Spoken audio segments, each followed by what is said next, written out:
আসলে হুমায়ুন কবির কে আমরা আগে একবার সুযোগ করেছিলাম, কিন্তু তারপরেও সে নিজেকে নিয়ন্ত্রণ করছে না বা রেস্ট্রেন করছে না।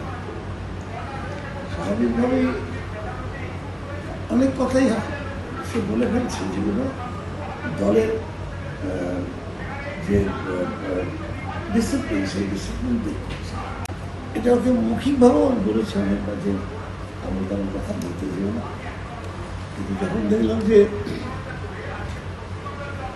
বারবার বলা সত্ত্বেও যখন সে করছে না, তখন তাকে বলা হলো যে আগের বারে আবার তখন আর চিঠি লিখেছেন যে ভবিষ্যতে করবে না, এটা তারপর তুমি সেটা কন্টিনিউ করে যাচ্ছে। স্বাভাবিকভাবে এটা তোমাকে একটা ওয়ার্নিং দেওয়া হলো এবং এরপরে কিন্তু দল সিদ্ধান্ত নেবে। সতর্ক দেওয়ার অধিকার ওনার আছে, উনি নিশ্চয়ই সতর্কীকরণ করেছে। আমি কেন কথা বলি মিডিয়ার কাছে সেটা নিশ্চয়ই এর আগেও আমাকে যে বিষয়ে শোকজ করা হয়েছিল তখন আমি উত্তর দিয়েছি। আবার ওনার সতর্কীকরণ আমি মান্যতা দেব। সুমনদেববাবু যেটা বলেছেন সেই ব্যাপারে আমি একটা ওপেন কিছু বলবো না আপনাদের। কেন সতর্কীকরণ করেছে আর আমি কেন মুখ খুলি যথাযথ তার প্রমাণ সহ যত জায়গায়। এবারে তো ফাইনাল, সব ফাইনাল আর সেমিফাইনাল বলে কিছু আমার কাছে নেই। আমি অন্যায় করি না, আর কোনো অন্যায় বরদাস্তও করি না।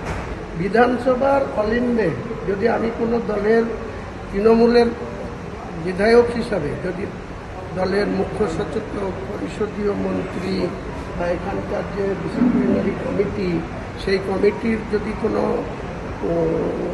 নিয়ম ভঙ্গ করি বা যদি তাদের কোনো মতেই অমান্য করি, তখন ওনারা যা বলবে আমি সেটাই মেনে নেব। আমি তো আগেই বলেছি।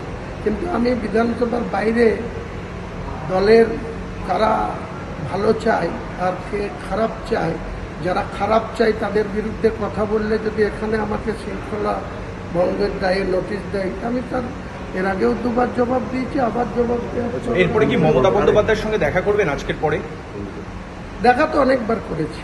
গত 5 তারিখে, গত মাসের 5 তারিখে গেছিলেন, তখন বলেছি না। আজকে চিঠি পাওয়ার পরে না এইসব দেখো, চিঠি পাওয়ার পরে চিঠির যা সারমর্ম, এর আগেও যখন আমাকে চিঠি দিয়েছে তার যথাযথ উত্তর দিয়েছি।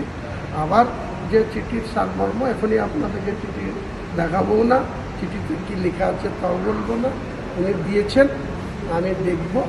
আমি এখন 3-4 দিন, সোমবার থেকে বুধবার অবধি স্পিকার সাহেবের কাছে চিঠি দিয়ে আমি থাকবো না, অ্যাবসেন্ট যাবো। কারণ আমার মায়ের বয়স 98 বছর, মা অসুস্থ আছে, আমি বাড়িতে থাকবো। আবার 19 তারিখ 20 তারিখ যখন আসবো তখন আমি যথাযথ।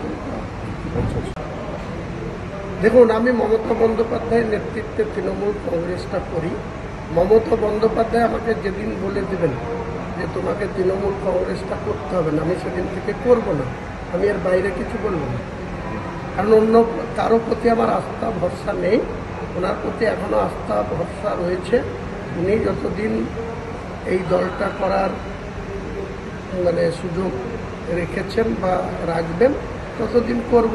যদি উনি মনে করেন যে আমি দলের পক্ষে কোনো ক্ষতিকারক বা দলকে কোনো অস্বস্তিতে ফেলছি বা বিড়ম্বনায় ফেলছি, তো ওনারা যা বলবে আমি সেটাই নেবেন।